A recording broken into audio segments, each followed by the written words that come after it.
Hello everyone, welcome back to A Guy Called Henry.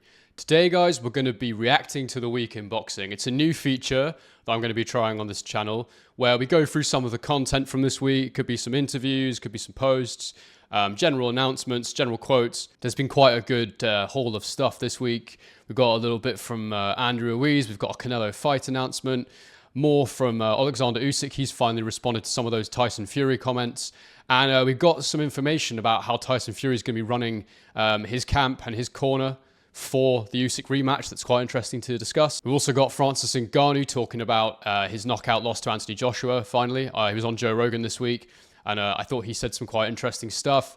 So we're going to be reacting to that as well. And actually, that might lead into another video because I think there's some interesting talking points in that, some interesting tactical analysis for us to get into. And I know you guys are loving the tactical analysis that I've been doing, and I'm so happy about that. I feel like I've sort of stumbled upon something there. So whenever there's a big fight coming up, and maybe just in general, we'll look at analyzing some boxers and what makes them so good, because I think it seems to be a format that you guys are enjoying. So I'm very, very happy about that. So first off, guys, we've got Andy Ruiz talking about, he's obviously got his fight against Jarrell Miller coming up on the Terence Crawford undercard against Israel Madrimov. And he's been interviewed about his win against Anthony Joshua. He's still very much living off the high of the AJ1 win. I think that was all the way back in 2018. When exactly was it? It was, I remember watching it, and I was in shock when it happened. Not necessarily because I thought Ruiz was a bad fighter. I knew he was very good.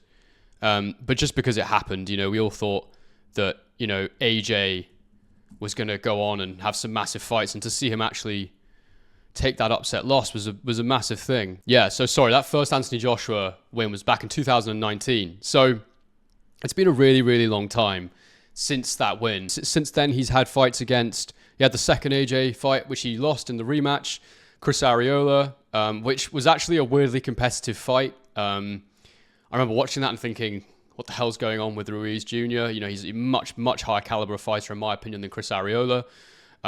Luis Ortiz, old Luis Ortiz, he's been old for a long time, we all know that, but significantly deteriorated Luis Ortiz, and now he's got this fight against Jarrell Miller, so he's barely had any fights in the last sort of 5 years, and he's a fighter that needs to be active, because as we can all see with his body shape, he's not somebody who looks after himself, he's not somebody who stays in the gym, and again, I've said in a video earlier this week, which someone took objection to, that he is a bit of a medical marvel. I'm not quite sure how he's able to do what he does at such an elite level with the physique that he has. I understand, there's definitely a benefit to some of your weight as a heavyweight coming from body fat instead of muscle, because you get the added weight of the punch, but you don't get the sort of lactic acid build up. The oxygen's not burnt by those big muscles that some guys have.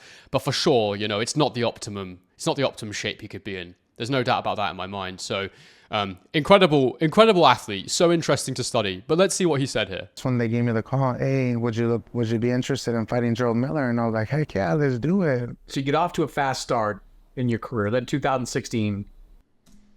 So Ruiz there just talking a little bit about the fact he's fighting Jarrell Baby Miller, saying there's no bad blood there. He's known him a long time.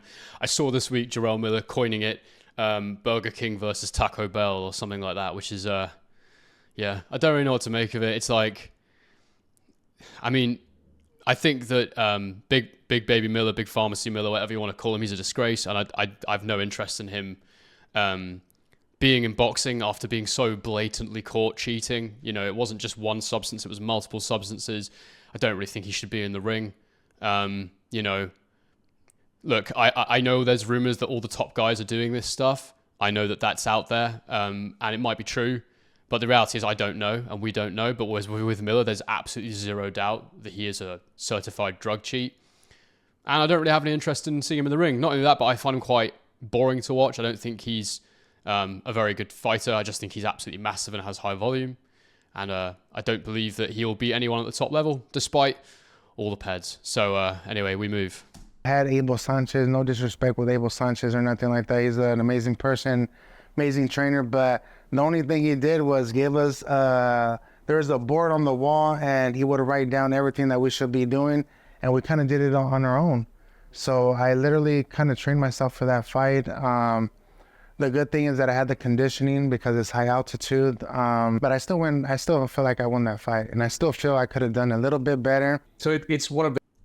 That's a pretty damning indictment of Abel Sanchez there, who obviously trained Golovkin for most of his career, saying that, you know, he didn't really give him much coaching. He just sort of went through the motions, did the circuits that were on the board, and didn't have much tactical input or anything like that. You know, if that's, I find it hard to believe that with the career Triple G had, but if that's true, then, you know, that's not great. With coaching being the way it is now in boxing, where everyone's sort of catching up now, well, not everyone, but some coaches are now catching up now, using more game film, using better tactical plans and all this sort of thing. The sport does seem to have come quite a long way in terms of strategy. Yeah, that's a very weird one. I can't believe that that's true. If you to be an elite boxing coach and have that little input. But if Ruiz says it, then I guess it's true. Maybe at the time he wasn't a priority. I don't know. But it was definitely a very close fight against Joseph Parker, and one that Ruiz could definitely make a claim that he won. I'm going to skip past all this because it's just him talking about how he got the Joshua fight, how it got made, how he won. Well-documented stuff. We all know about this. For my whole life, not just for me, but for my mom, my dad, my family, especially my kids, because at that time, I already had like 4 kids, and felt like, man, I did it, and that whole night, and no, matter of fact, that whole week, it felt like a dream. It felt like a dream. That statement, him saying there, you know, thinking about my mum, my 4 kids, I did it. Of course he did it. And honestly, you know, it seems to me with him that he did it and his motivation was gone after that, because he's not really kicked on. I mean, everyone was really excited about him. He's a horrible style matchup for a certain type of fight. He's got really, really fast hands, great chin. And he's someone that's, you know, he's not easy to beat, Andy Ruiz Jr. So he's definitely someone that we would have wanted in the mix in that heavyweight top sort of 5-10 fighters, you know, and it's a real shame because there would have been some great matchups with him involved. I mean, how old is Andy Ruiz Jr. now? He is, so he's 35 now. So I don't think he's got the kind of style. I don't think he's got the kind of style that's going to last that much longer, to be honest. It's really disappointing. It feels like a bit of a wasted career, but, you know, at least he's achieved what he set out to achieve. But just from a purely sporting standpoint, as somebody who, you know, would have liked to see as a competitive heavyweight division as possible, it's a real shame he's not been involved in the mix more. You're in Saudi Arabia, the rematch. You knew it was coming. It was in the contract. What went wrong during that training camp? I think I stayed too much in the party life. You know, I was still enjoying the win. You know, I totally forgot that I had the rematch. In 6 months, it goes by so fast. I totally forgot that I had the rematch. I was enjoying the win too much. I mean, we all saw that when he came in like a fat pig for the rematch. I mean, look, he's big at the best of times, but the shape he was in for that rematch was an absolute disgrace. And, you know, AJ was able to box on the back foot in that fight, stay at range. And, you know, it wasn't even, people said, oh, it was a masterful back foot display. He did a good job of keeping him at range, but Ruiz was too big to close the distance anyway. And it was more of an athletic performance at range rather than being like a real smart boxing performance. Don't get me wrong, AJ boxed discipline, he boxed well, but it wasn't really slick. It was just kind of like, I've got better legs than you, and I'm going to use my extra reach. And that was it. I think a fight between AJ and Ruiz now, I think that only goes one way. I think Anthony Joshua would win that fight by stoppage comfortably. But I do worry about the shape Ruiz is coming into this fight in, because what's changed between now and then, what I'm hoping we'll hear something in this interview here that's going to explain why he's got renewed motivation. Maybe he spent all his money, I don't know, but let's continue. It felt really bad. I couldn't even go out. I couldn't even go out to family parties because I felt like I let my family down. I let my fans down, my kids down, just because of a dumb short period of time. You can tell this guy's life revolves around parties and eating out and having a good time. And look, respect to the guy. I actually think he's a sweet guy. He doesn't seem like this killer. That's what's so interesting about him. He gets in the ring and he's a different guy, but he's obviously a really friendly, really happy-go-lucky guy. He values, you know, parties and enjoying himself and family time, and all that's great. But I would say it's probably been the reason his career's been a little bit derailed. But I'm looking at him right now. I am a bit worried about what's left for him. I don't know. I don't know what kind of Andy Ruiz we're going to see in the ring. He's been so inactive, hasn't he? Yeah. Anyway, let's continue. It's never too late. Just like how Anthony Joshua lost all those other times, he came back up. He kept fighting. He kept pushing. He kept believing in himself. That's exactly what I'm doing now. Okay, he says that's what he's doing now, you know, doing what AJ's done, believing in himself, pushing. But I don't see it. You know, I don't see it. AJ's stayed really active in recent times. He's been with multiple different coaches, trying to adjust his style, trying to find a winning formula.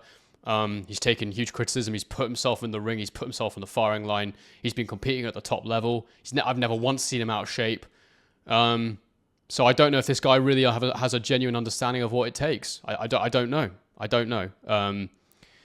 And I don't know if this is all just rhetoric to help build this fight up and make as much money as he can. You know, it's a difficult one to understand, but, you know, there is the renewed incentive of the Saudi money. Maybe that's why he's like, right, let me get my arse in gear. We'll see what he weighs in at for this fight in, it's about a week now, about a week away. Yeah, not convinced. You did disappear for a while after that loss to AJ. It was over a year before we saw you back in the boxing gym. What was going on in your life at that time? I think at that time I was focusing too much on the comments, on the criticism. How people were telling me, oh, he was so fat, he was this, that. And I was listening to them. I was literally listening to the comments and to the other negativity that people would give me on my social media. So, I mean, he was pretty big. And look, guys, like, this is not your regular criticizing someone for being overweight. Let's be clear here. You know, let's be clear here. Anybody is allowed to be whatever they want to be. And you can be fat if you want to be fat. But we are criticizing him from a sporting performance objectivity standpoint. And clearly he is not in the best shape to perform. And it's as simple as that, guys. You know, anybody who takes objection to Andy Ruiz being, you know, critiqued for his physique is mental. You know, we critique fighters when they don't make weight at lower, even when they're in great shape in lower weight divisions. You know, Ryan Garcia got absolutely slammed for coming in overweight against Devin Haney. So there's no difference between that and criticizing somebody for being literally like 50, 60, 70 pounds over what they should be. That's the reality of Andy Ruiz Jr. Boom, I was like, you know what? I'm going to take it serious. I'm going to lose weight. I'm going to try to transform my body, this and that. And that's when I fought at Chris Arreola. I dropped too much weight. Let's check what weight he was for Chris Arreola. He was 256. So he actually did drop quite a bit of weight for that fight. But, you know, I would suggest that he didn't do it in the best way because, you know, he's right. Like, you don't want to just like lose your energy. If you have a fat camp and you lose a load of weight, you know, you will likely underperform. You know, you'll be low energy. It'll be problematic for you. One of the reasons that Tyson Fury took so long coming back and having those warm-up fights, other than, you know, wanting to find the easiest route to victory in terms of his career, he lost ridiculous amounts of weight, which drains you. So yeah, I don't know what to think about that one. I think he could be about you know, a 250 pounder. If it was composed in the right way, and you know, he still didn't look good, and he clearly didn't feel good, so that wasn't right. But I think he's taken that as, nah, I felt better when I was a fat, so I felt better when I was like 35 pounds of fat heavier. I don't think that's the right answer either. So anyway, Aerial fight happens, and you're not happy, as you said, with how it went. And then there's another break in between that fight and Luis Ortiz. What was going on at that time? Now, at that time, I didn't want to really talk about this, but I'm just going to be open up with you guys. It was a breakup. Basically, I was having a lot of trouble at home, and I just wasn't focused. Even when I fought Luis Ortiz, I was arguing before I even get into the arena. I don't think nobody deserves to go inside that ring arguing with their mind. Listen, guys, you know, that's tough, and like breakups can affect people in a serious way. And I'm not surprised to hear it affected him that badly. I'm surprised we don't see it more in sport, and maybe we do, and we just don't know. But I have a lot of sympathy for him that he went through that, and that he found it that difficult mentally, and you know, that mentally taxing on him. So yeah, that's another reason. But you know, again, to be that elite level athlete, you can't really let these things impact you the way it did. But again, endless sympathy for him. It's just, you know, are you going to be that top level athlete? Probably not. Canelo against Edgar Berlanga. I'm not going to lie to you guys. I'm not spending a lot of time on this one. I'm not that interested in the fight. I mean, I'm interested in Canelo. I'm seeing where he's at physically, mentally. how long he's got left. So I'm interested in the fight from that perspective. But guys, I've said it before. You know what I want to see? I want to see Canelo against Benavidez. And I'll be honest with you, if you look at Canelo's last few fights now, the Bivol fight, and that was the end of a run that was absolutely exceptional, where he fought, top competitor after top competitor. We went from, Golovkin 1, Golovkin 2, Rocky Fielding. Okay, fine, that's not great, but we'll skip over that. Danny Jacobs, great fight. Kovalev, great fight. Callum Smith, great fight. Anthony Yildirim, not great. Billy Joe Saunders, great fight. Caleb Plant, great fight. Dimitri Bivol, obviously that was his first loss in quite a long time. First loss since Mayweather, I believe. And he was comprehensively outboxed and well beaten in that fight. Bivol had the answer to Canelo. He was too big for him. He was too fast for him. His combinations were too good. He was too relentless. And he won that fight well. And we then had the Golovkin trilogy, which Golovkin was well past it by then. And then we've had Ryder, Charlo, Jaime Munguia, and now we've got Edgar Berlanga. And none of these opponents are bad opponents, but Canelo has been holding those belts hostage a little bit. I know the IBF have just stripped him for not fighting his mandatory, and I think a guy called Skull, who I've never watched him fight before. I don't know if he's any good. Doubt Canelo was ducking him or anything like that. But the fight we all wanted to see was his WBC mandatory, which was held up for so long, and David Benavidez deserved that fight. What else can we say? And at this point, I watched Addy's video this week, and he made a really great point. He was saying, I disagree with him slightly, but he made a great point. He said, look, Canelo has done so much. He gave us such an amazing run of wins. He's clearly pound for pound. He's fighting regularly, so he almost deserves to pick who he wants to fight. But I don't quite agree. I'm slightly more in the Hatman camp, and Hatman sort of says, again, he, similar to Addy, given us an amazing career, pound for pound top fighter, will go down as an all-time great. But right now, he's just extending things, and he's just looking for easy wins, easy money. Because the fact is, he's going to get paid. And I don't believe that anybody has the divine right to just take easy opposition, because at the end of the day, you've got to let the rightful fighters be the rightful champions, and it's fine. He can do what he wants if he's not a belt holder, but as long as you're a belt holder, as long as you're holding those belts hostage and you're not taking on guys that you should be fighting because they deserve that opportunity and because they might beat you, then I'll have a problem with that, because it's not good for the sport. I'm not interested in what's good for Canelo. I'm interested in what's good for boxing, and him not taking that fight is not good for boxing. So all the best to Edgar Berlanga.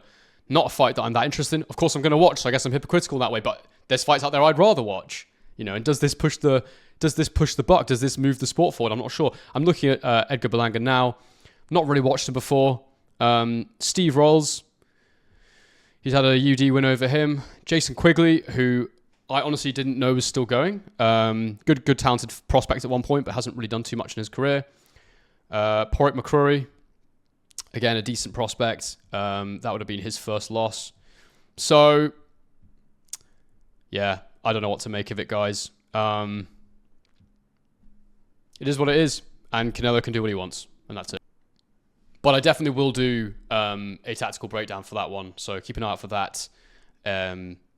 Because, as I say, I've not seen much of Berlanga, and we all know what Canelo's about, so we'll analyze it. Look, maybe there is a route to victory for Berlanga here. Maybe Edgar Berlanga is a better fighter than I think right now. I just know who deserves the fight, in my opinion, who I've seen, what everyone's been calling for. So I will check out Berlanga. I'll see if he has any chance before I rush to make statements about his ability level. There might be routes to victory for him. So we'll do an analysis on that in due course. So next up, we have Francis Ngannou, and he says that something was wrong against Anthony Joshua. So we're going to take a look at this one. I'm very interested to see what he makes of the fight, because, this is I think I'm right in saying, I'm not a big UFC fan, but I'm right in saying this is the first time he's ever been knocked out cold. I mean, that knockout was absolutely monster, and it'll be very interesting to see what Francis has to say about what happened in that ring on the night. He says something was wrong. Let's see if he makes excuses or if he sort of says, yeah, this guy's an amazing boxer and I'm not on his level. 4 weeks before the fight, I was already doing 10 rounds, and I was feeling good, even a little lighter, but things plays out different. And I think, unlike the Tyson Fury fight, that nobody expected me to do anything, here they were expecting me to do something. So things played out a little different. And then we get in the fight week, and then every time that we're gonna do something in the fight week, whether it's media, they're gonna pick me up, and then I get there, have to wait like 1 hour and a half. Okay, before we get into this media week delays thing he's talking about, the first thing he just said there about this time they were expecting me to do something, you know, it's a valid point. You know, it probably did sharpen Joshua maybe, but I mean that's more a reason to why Joshua might perform at his best and Fury might not perform, as opposed to anything else. And you know, to have that one match to analyze would have been a massive advantage to you know, the Ben Davidson and Lee Wiley and Josh and Anthony Joshua himself. That definitely would have been helpful to have had that fight already, to see what his tendencies are, to see what he does well, to see what he's trying to do, what he had success with in that fight, because it's probably what he's going to try and do again. Yeah, definitely a factor. Let's continue. And there was like maybe the third day of the week that Dewey Cooper, he said, oh, he started to get really mad, upset about like, yes, this is how they do to get fighter tired. But at the time, I didn't know what was going on, you know. So I'm like, no, come relax, Dewey, it's okay. You know, I didn't know until we get to the fight day. Fight day, we receive an email, pickup time. I mean, this is one thing among others. Pickup time, 10:30 from the hotel. And then when they say 10:30, by 10:20, there's a car in your door waiting. Okay, so I think I can see where this is going. Let's just continue for a moment. We go to the supposedly fight time, between midnight to 1 a.m. We get to the arena, 10:45. There's a producer come into the locker room, say, oh, guy, we are running late on the broadcast. Now we're gonna go around 1:45 each. I'm like, okay, 1:45 is 10:45, 3 hours. So around 1:30, that Anthony Joshua arrived. I saw on the screen, I'm like, so we're supposed to fight at 1:45. He's arriving at 1:30. What does that mean? He's going to. So they're playing games until we fight at 3:30. We leave Oh, the locker wow. room at 3:30. I have been in Saudi for almost 2 months, training to fight between midnight and 1. Not to say Anthony Joshua can win me. You know, I think if there's somebody that you can lose against him, he's the guy. You know, and he's one of the best of doing it. You know, and this is definitely not on him because he wasn't the guy that was sending all those emails, was organizing. So, Okay, so let's just react to that. So Ngannou's basically saying that during the fight week, he was messed around with the media. He was made to wait for stuff. He was given incorrect timings. And again, on the fight night, the fight was delayed by a long time. And it didn't seem to be a message that... it was a message that maybe had been relayed to Joshua quite a long time in advance because he arrived on time for the delayed fight time. And Ngannou's basically saying how it exhausted him and how it made him so tired. I'm not going to lie, guys, I don't like this stuff. Firstly, inexperience from his team. You know, they should be aware of this. They should be making sure that everything's cool. If they find out there's an hour and a half delay, you've got to be making sure you're doing stuff to keep him active, to make sure that he's not going to get tired. And look, like I accept that these are parts, these are details that might have had a bit of an impact, but to say he was exhausted because of it, I don't know, guys, it feels like a little bit of an excuse, a little bit of an exaggeration. And he's then said, oh, it's not to say he wouldn't beat me because he's the guy, and he's kind of like trying to go back on it a little bit and say like he might have beaten me anyway, but this was a significant factor. I'm not convinced it was a significant factor. I'm really not. Let's see what else he says. So I'm not blaming about anything, but the organization, bro, they did quite some stuff that wasn't fair. Which on the Tyson fight was perfect. Everything was perfect because I wasn't a threat. Well, Anthony Joshua is a veteran. You know, he's been in the boxing game for a long time, and he knows all the different tricks. They also obviously very much prepared for your style. They saw you fight Tyson Fury, so they had tape on you. Tyson Fury did not have boxing tape. He didn't have any footage to study, but Anthony Joshua did, and it was. Yeah, Joe making the point there that Anthony was able to prepare for Ngannou, and he's trying to bring it back more to the performance on the night, rather than degrading Joshua's performance, degrading their game plan, and sort of this line that Ngannou's kind of go with, where he's saying like he's almost implying that was secondary to the exhaustion that he was feeling. He said it was perfect for the Tyson fight. Now they saw him as a threat, but there's no reason the organization wouldn't want him to win. As far as why? I mean, if he beats Anthony Joshua, they go and make more big fights. I don't see why him winning would have been an issue. It's very clear that he knew you had certain tendencies, and there were certain things that you did with the Tyson Fury fight that he exploited in his fight. Maybe, and then I think he's capable to figure out everybody. I think he's capable to win everybody. But in this case, I feel like in some ways, they stand on my way a little bit. They stood in your way. Yeah. So they played some games. Yeah. Well, they wanted to get the most advantage possible, that's smart. If you're their coach, their manager, that's what I would do too. Good point. Yeah. These details around the fight. I remember the Klitschko fight with the ring where they had all those extra layers of foam against Tyson Fury, and they went in there and they said, get that out now. We want this sorted. And there's loads of gamesmanship and stuff that goes on before fights. I struggle to believe it doesn't happen in the UFC as well. I know it's all under one organization, but I do struggle to believe that sort of stuff isn't going on behind the scenes to some degree. And yeah, I mean, this sounds like a guy in Ngannou who just wants everything to be perfect before the fight, and you're not going to get that in boxing, unfortunately. So, especially when you're the B-side. And yeah, you do try and get every advantage you can. And I don't look, in an ideal world, everyone comes in equal and all that sort of thing. But he was already an underdog for sure. So yeah, it's hard to know what to make of it. I don't really like the excuses from Ngannou. He got badly beaten. Look, I'm going to actually do an analysis on this fight. But the mistakes that he made in this fight were not because of fatigue, in my opinion. It's because he wasn't boxing on Joshua's level of IQ, basically. I'll definitely do a review on this because it's worth looking at. But it wasn't their coach that was organizing the fight. So you think it's the organization itself, that they set everything up in his favor? The organization. I mean, yes, his team was part of organization because it was Queensberry and Mushroom. Those emails was coming from there. So those are the people that told you to get there 3 hours earlier than you needed to be? Yeah. Yeah. Those are the people that were sending the schedule. The fight was.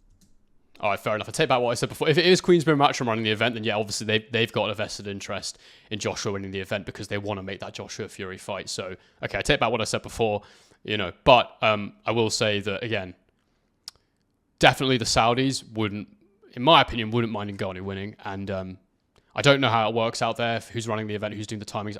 I guess it is Matchroom and Queensberry, if that's what he says. What do you remember about the fight? What was different watching it? Oh, even like feeling it. It wasn't. Even before I went to watch it, I get in the ring, wasn't feeling myself. And the first round, when he knocked me down, like I fell and I was like, did I slip? Like what exactly knocked me down, make me fall? Like this punch, because I felt the punch, but it wasn't the punch that would knock me down. So that's when I really get confused. At that time, I'm like, damn, what? But this. No, I'm sorry. He's just never been punched like that before. To be honest with you, that was a clean right hand, right on the chin, and he didn't really see it coming. So, maybe it wasn't a hurtful punch, but it was a punch that made his legs go from underneath him. This is the thing.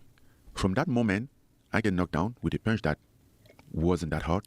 Because you don't think it was that hard? No, he hit my hand before he hit my face, and I felt it. I fell. I've watched that back in slow motion, and it brushes his glove. I mean, it wasn't enough to block the shot or to like really affect its trajectory. So I don't think that's a relevant point. It was the fatigue. I don't know what was it, but something wasn't right. So something wasn't right forget about the punches he landed. Yeah. Something else was wrong. Is that what you're saying? Yeah. Something was wrong. Do you think it's something you ate? Do you think it was something I don't know. that someone gave you? I have no proof. I don't know if maybe. Did you get tested after the fight? Maybe it's the fact that I get there at that time. So just the fatigue and the anxiety and the hours and hours. Right. Yeah, but something wrong. I wanted to get first of all, like when all those things happen, you are in the moment. You don't think you don't get out of the fight and think about go get tested. Mm-hmm. Right. You process things and then see how he was wrong. That's just a clip. I know the full interview's out. I've not watched the full interview yet, but it seems like he's almost insinuated there that potentially there was something wrong with him on the night beyond just being fatigued. Joe Rogan rightly asked, were you tested after the fight? He's like, I didn't think to get tested. In that moment, you don't think about that. And he's right, you wouldn't. But look, I'm not saying it's not possible that something was done to him, but I find it very unlikely. And it's I understand that fighters have to protect their value. He obviously wants to go again in boxing, as almost certainly in mixed martial arts. But he obviously wants to maintain his career, his credibility. So if you can create doubt in a fan's mind as to why what happened, then you retain some of that interest, you retain some of that value, because then you're looking to the next one. Oh, can he perform better? Will he show us that it was true that there was something wrong with him on the night? So I lean more towards it being him trying to explain what happened to him, rather than there being that there was something actually wrong. Look, he might have been feeling fatigued, like Joe said, more anxiety than normal. He's going in there with a a vicious puncher, Anthony Joshua, someone who can knock you out cold, where Tyson Fury is much more, it's a fight of attrition. He doesn't really land a one-punch KO. He's much more, I know he has done, but he's less explosive than Joshua. He will wear you down over time. He's definitely not as big of a risk to your health, I would say, as an Anthony Joshua is in like a one-punch situation. So, yeah, I don't know. I don't really know what to make of that. It's a bit disappointing to hear from Ngannou in some ways. It would have been nice to hear him giving Joshua more credit for what he was able to do technically, tactically in that fight, because there was a tactical breakdown. And I think off the back of these comments, as I said before, I will do a game film analysis and I will show you all how AJ was able to beat him. But I actually think this is disappointing from Ngannou because he actually did himself real credit in that ring. He was good. He was much better than we all expected. Even against AJ, he looked good. And I remember Ben Davidson saying after the fight, he could see he'd improved from the Fury fight to the Joshua fight. And I actually thought he was okay. But I just thought AJ outboxed him. And I think he would do well against quite a lot of heavyweights who haven't got the same game plan and sort of tactical understanding of what Ngannou is doing and what you need to do to him to beat him. I think he would give more basic heavyweights a lot of problems. So yeah, guys, I disappointing to hear. I wouldn't mind seeing Ngannou back in a boxing ring again, potentially. It was a really bad knockout. He'll have made a lot of money. I know he's been through absolute personal tragedy recently, but I'm purely commenting on what he's saying about his performance against AJ, and it's for me, slightly disappointing reaction. We move into the latest Alexander Usyk interview, unified heavyweight champion of the world, Alexander Usyk.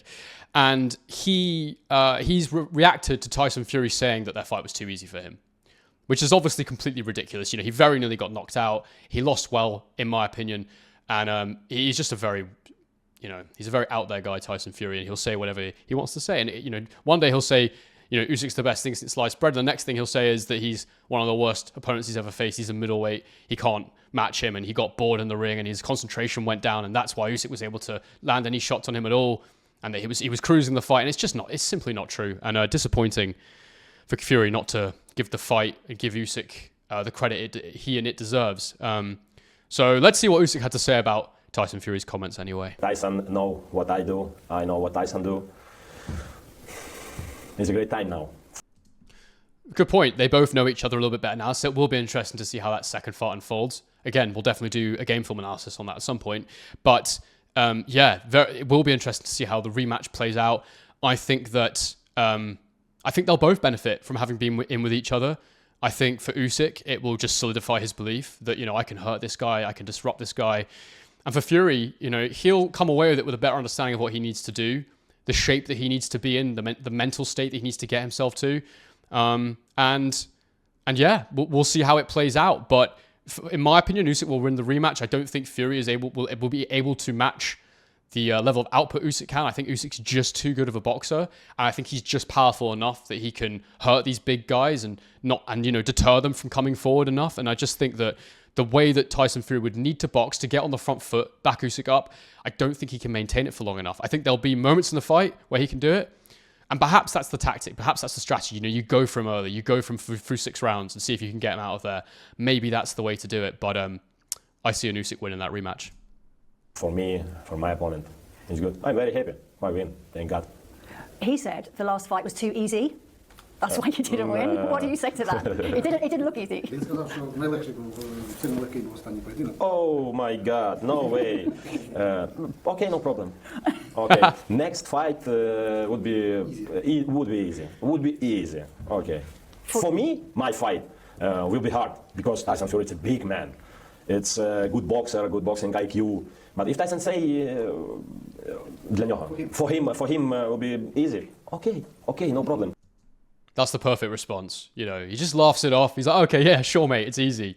And then he goes, but for me, it's hard. And he's realistic about the challenge in front of him. There's no real need to dumb down either of their abilities. They're getting in the ring together, and clearly, the way that Fury talks has no impact on Usyk whatsoever. So I don't get the point. I don't see it being necessary from Tyson Fury. And so it just makes me worried that he's actually not taking it seriously enough. It's not really what you want to hear. You want to know that he's gone into beast mode, that he's going to put everything on the line. He's gonna challenge himself like he's never challenged himself before in the gym, and he's gonna take himself to another level. You don't want to hear him saying stuff like that, and he's probably trying to create the illusion that I'm not taking him seriously. I'm gonna come in relaxed for this next fight, and not really train as hard as I possibly could. But, you know, I don't think you can read too much into what Tyson Fury says sometimes. I think at the end of the day, you know, he's somebody that one day it's the biggest challenge ever. As I said before, one day it's, you know, the easiest thing of all time. So maybe there's not really much point reacting to it. There's not much meaning behind any of his words. But Usyk's reaction as ever is perfect. And this guy, his mental game is absolutely incredible and it's absolutely on point. I see for Tyson Fury. I see for Ice Tyson Fury. It's not will be easy. It will be hard, very, very hard. Tyson, don't be afraid. I will not leave you alone. I love it when he says that. Tyson, don't be afraid. I will not leave you alone. I've seen in his eyes that he is afraid. And I love that. And he said that all the way in the build up to the first fight. Do not be afraid. I will not leave you alone. And he didn't leave him alone in that ring. He was on him all the time in his space. And it's just, what he's able to do is just incredible, especially as the smaller man. Not the biggest puncher. Punches hard enough. But what a spectacular boxer. You know, he's absolutely incredible. So intelligent. Such a good boxer. Such a good fighter. Pound for pound #1 for me. Just because of the weight discrepancy. Not just the fact he's moved up in weight, but the weight discrepancy on the actual night. Huge weight discrepancy. So, you know, pound for pound #1 for me. He's absolutely incredible. And I think if any fighter was the same size as him, he would beat them. He's brilliant. Did he break your jaw in that fight? He said he did. No, not break my jaw. Yes, I have a little bit problem, but I have problem my face, my back, my whole body, because it's hard fight. 47 minutes. You see? I'd like Tyson Fury. I know. I love how unaffected Usyk is by everything Fury says, and he still gives him his props. He's like, yeah, everything was hurting, but my jaw wasn't broken. And that was a rumor that Tyson Fury's team were trying to spread after the fight. Oh, he's broken Usyk's jaw. He's in agony. He's damaged him to that degree. And it's just disgusting. And I don't like it. It's disrespectful. Trying to, you know, make it look like Fury did more than he did. And Usyk, I just love how unaffected Usyk is by it all. He knows who he is. He knows how good he is. He got his win. And to him, nothing else matters. And to have that purity about your personality and your character, it's something special. I just love this guy. I think he's brilliant. Like snowed man, big yeti. Yes, hard man. No, with my face good, beautiful. Beautiful. Do you think the referee stole a knockout from you in that fight? Nah. Listen. For me, doesn't matter. For referee, it's professional guy. Referee do his job. Yeah, maybe it's my last punch will be dangerous for Tyson Fury. It's good. Listen, Tyson have big family. I have big family. Listen, we win. Everything okay. I not think about my referee. It's my fight. We win. Thank God. All good. Everything okay. There's a lot of people say, "Oh, referee, take your win in knockout." I say, "What? Referee?" I say, "Referee bad?" Yes. I think no. Referee good. It's just speak. He just talks. Blah, blah, blah, blah, blah. It's bad. I love that. You know, Usyk again, so classy, and such a smart response as well, because that was the reality of it. You know, the referee may have saved Tyson from serious damage by not taking that punch, and yeah, again, credit to Fury's recovery abilities. He's amazing at recovering in the ring, and it was a good fight, a good hard fight. Usyk gives Fury all his credit for the performance. And he admits how hard it was. And it was hard. It was difficult for Usyk, but he got the win comfortably for me in the end. Not in comfortable fashion, but he clearly won on the cards is what I mean when I say that. But the fact that, you know, he's articulated the way the referee performed as that, look, he did his job. He protected Tyson Fury. That's, if Fury hears that, I wonder how he'll feel about that response. But a great interview from Usyk and a very classy, very realistic response to what Tyson Fury said. An utter rubbish comment from Tyson Fury. Something we're fairly used to at this point. Apparently, Tyson Fury has made the controversial decision to keep the exact same corner for the rematch against Usyk. Now, some of you will have watched my reaction video to Carl Froch's interview with Peter Fury, and a large bulk of that interview was Peter Fury basically criticizing Tyson Fury's corner setup and saying that it was all wrong. He couldn't hear any of the instructions. Doesn't matter who they are, you can't have that many voices in the corner. And you had people at odds with each other. You know, Big John was saying stuff that contradicted what Sugar Hill was saying. And it was just a complete mess. Andy Lee was in there, who's obviously a great mind too, but could he be heard when he had something useful to say? Didn't look like it. And so that's a big mistake, in my opinion, if that is true. Apparently it's his manager, I don't know his name, who's coming out and saying, you know, that Fury will be keeping the same corner for the rematch, keeping Big John in there. We'll wait and see if that's true, or if it's more mind games from Team Fury. Maybe he's actually going to shake it up and it's going to be different. But honestly, it's a big mistake. It was clearly a problem in the first fight. You could see it was a problem. Peter Fury thought it was a problem. Lots of commentators thought it was a problem. You could hear it as a problem in the last round where John Fury's telling him to stand off and Sugar Hill's telling him to push on and go for the knockout. It's a mess. And he needs everything in his favor for this Usyk rematch. And honestly, if you were to listen to what's coming out of that camp and what is said, you would worry for Tyson Fury's chances in the rematch. It doesn't sound like they're really on it. It doesn't sound like they're doing the right things. But you never know. Maybe he's grafting his ass off. Maybe this is all just to create a feeling in the media that things are not as they should be, that the necessary changes are not being made. Might be absolute nonsense. And, he loves his mind games. So it's very, very possible that actually things will be as they should be. But you can go and check that video out, me reacting to that interview, and you can see in detail from Peter Fury, like what was the problem with there being that many voices in the corner, how Usyk's corner was actually so effective, and how they were a key difference maker in that fight. Very interesting stuff. You can hear my thoughts there, or you can go and check out the full interview, Carl Froch and Peter Fury. But guys, that's me reacting to the week. I just picked some of the bigger stuff. Let me know if you enjoyed this format. If you did, please hit the like button. Please subscribe to my channel. I'm trying to figure out what the format of stuff is still. I'm definitely going to be doing more game film analysis. I think this could be cool. If you like this, let me know, and we'll continue reviewing the week, reacting to the week. And, I just picked a few bigger stuff for this one. But, we can do little details as well. Even if we just see something that's highly entertaining and high performing on social media platforms, on Twitter, someone makes a funny point, a funny observation. This is something we can do regularly. And, I'm just delighted with the way the channel's gone since I've come back in the last few weeks. I think we had about 600 new subscribers. I've managed to hit the numbers to remonetize, so that'll be coming soon. So once I can remonetize, I can give this even more time and more dedication. So yeah, guys, I hope you're enjoying this. Please leave a comment below on anything we've talked about today. I'd love to hear your thoughts. Let's have some discussion points. Again, I'm going to be sorting out some community stuff very, very soon for us all, so we can engage, interact with each other. And last thing is to say is, again, I think I'm going to be doing a live stream for this Chisora Joyce fight. Again, not that bothered by the fight, but it'll be a good experiment for me to see if I can actually set up a live stream and how all that works. See if it's something you guys want. So I'll do that. So please tune in for that. It will be, I think it's Saturday night, obviously in the UK. I'll be doing it on Sunday morning, so it'll be daylight for me. I'll be up bright and early with my coffee, so it'll be good to go. Anyway, guys, on to the next one.